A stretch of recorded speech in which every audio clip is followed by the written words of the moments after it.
Starting with a mass balance, differential mass balance, differential energy balance, differential entropy balance, might be good to find ways that internal energy or entropy that are here and here change with respect to other variables. And this single flowing stream system helps us to do that.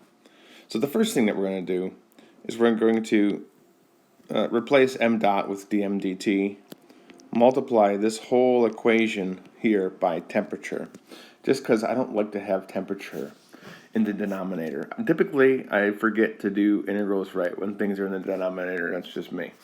So what this gives us after that simple substitution is the change in internal energy of your system equals the enthalpy per unit mass times dm dt, which is the change in mass in a small time interval, plus q dot minus p times dv dt plus ws, the shaft work in the system.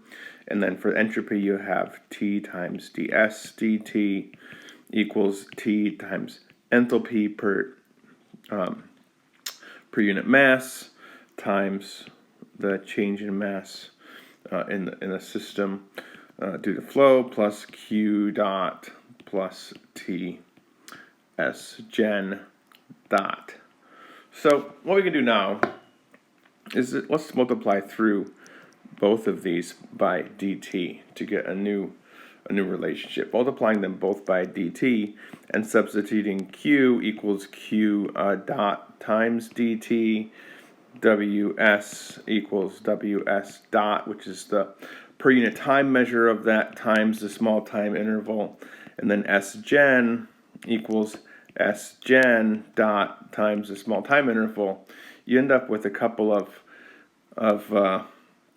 new forms of differential change. So now we have the small change in internal energy is equal to the enthalpy per unit mass times the small increment in change of the mass, plus that overall Q term minus the pressure dV term plus the overall shaft work term.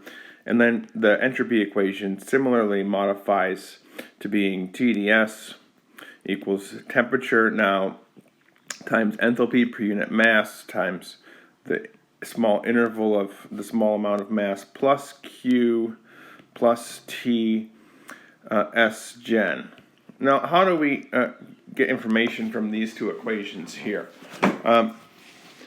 First thing you want to do is we have Q that couples these two equations. Let me just put that in a different colors for clarity here. This Q can be used to bridge these equations.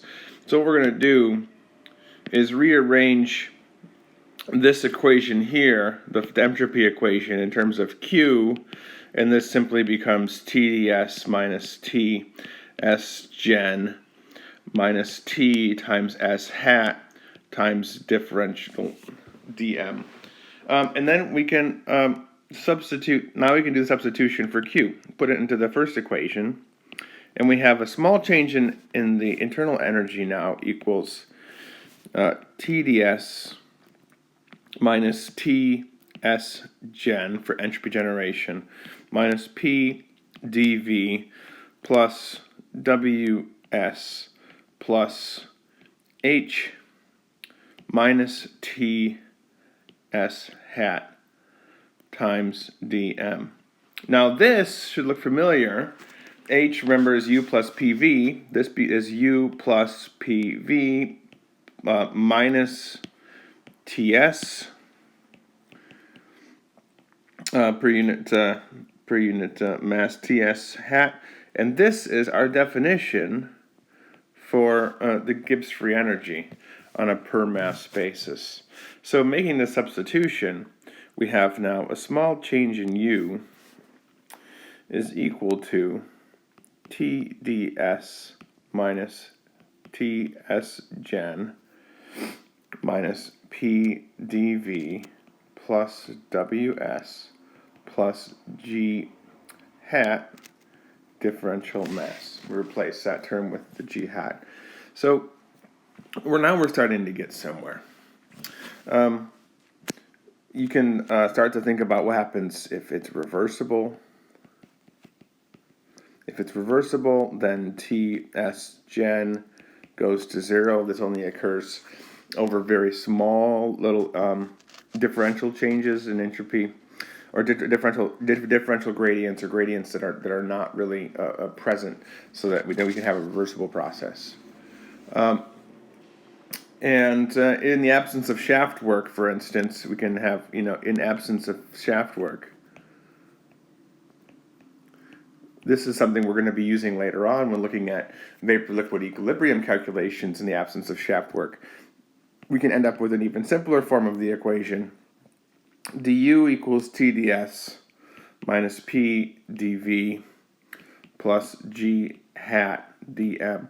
So this is going to be something we'll come back to, but this allows us to look at how a small differential change in internal energy is related to a small differential change in entropy, small differential change in volume, and a small differential change in mass. And this is another way of relating these different state variables together to solve thermodynamics problems. We'll do a couple more derivations starting from this point right here.